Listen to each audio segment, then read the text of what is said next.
For more recipes, conversations, and DIYs for kids, hit the bell icon to never miss a video from kidsstoppress.com. Hello everyone, welcome to kidsstoppress.com. Today we have with us a lady who started her journey as an entrepreneur 15 years ago in the field of nutrition and fitness, Suman Agarwal. Suman, welcome to kidsstoppress.com. Thank you, Mansi. Loving to be here. Suman, you started out as an entrepreneur and a woman entrepreneur 15 years ago. How did it all start? So, actually, the journey began maybe many years ago. I remember that I was always interested in the world of good health more than weight loss. So, I used to read books on health and disease and long life as young as when I was 12, 13 years old. So, I just sat and one day we just read the whole book and I didn't realize it was in me that time. And then I wrote my own list of the things which I wanted to do in my life, and one of them was that I wanted to earn my own living. So, and I wanted to open a fitness center. Besides many other things, which was one was singing with my voice. I don't know, but I'll definitely give it a try. So it just started many years ago, and then I realized that one day I was just sitting and I saw that all of us keep falling sick, keep having cold and cough, and I was a sickly child. I used to fall sick every 3 months with cold and cough. So my goal in life became how to have the right combination of food and the lifestyle which does not even give you cold and cough. Right. Okay. So then my journey towards nutrition started. I found this course after all my 3 kids were born, and I did the course for my own health, and then I started preaching to my friends and families, and then just by the way I just started this center. So from once in 3 months having cold and cough and sore throat, now I have once in 3 years. I don't get cold, cough, sore Right. throat, nothing. So that's how I made my whole lifestyle and nutrition in such a way.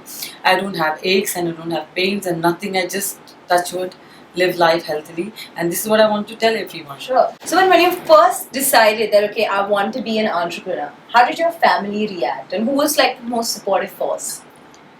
My husband was always supportive, and he always, when we got married also, he said, I want you to do something. He was a new age guy, metropolitan guy. He said, no, I want you to do something. He never stopped me. He supported me when I was studying and when I was doing my internship in a hospital and when I started my career. So I started from in his office only. He gave me a small space because I was small that time. Maybe a 70 square feet place where I started consulting. Now we are at like 6,000 square feet Wow. areas. So that's how we have grown. But my mother-in-law, my husband, everyone, my kids, they all supported me. Right. What are the most conscious and well-etched memories in your mind? So the well-etched memories were that I had to give time to my kids as well as my career, and but social life took a beating, and I used to say no for lunches and kitty parties, but I made sure I was giving time to my home and my family and my kids. Sure. So that is the most challenging thing, not to socialize in the daytime. Suman, what is that one advice you would give to any entrepreneur who's starting out and who feels like who's say crunched for resources, time, and money and all of that? That if you want to really pursue your dream, what's that one thing that you need to go after? So my advice is that never let the setbacks bother you. You have to keep going ahead. So perseverance is what actually pays in the long run. But at the same time, be very truthful to your work which you do. So I never took a shortcut to good health, and I never tried to give a fat diet to my clients. My main important goal was to make sure they were healthy, though they were in weight loss. So I never compromised the quality of my work. Right. So, and money was not my goal. My goal was spreading good health and good knowledge to people. So I never deferred from my goal. Right. So money would come in any case if you are very good with your work and you are very truthful to your work and you want to take that extra step for your client.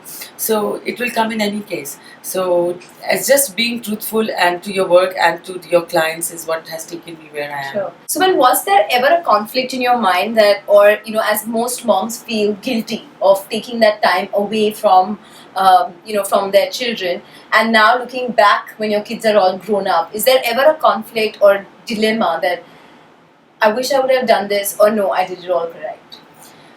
Yes, so I know all of us go through this. I'm sure you must have Yes, also gone absolutely. through, Mansi. But my kids always told me one thing, that we really like the happiness in you when you're working, because you're not compromising because you're, in fact, when you're working, you're giving us more quality time.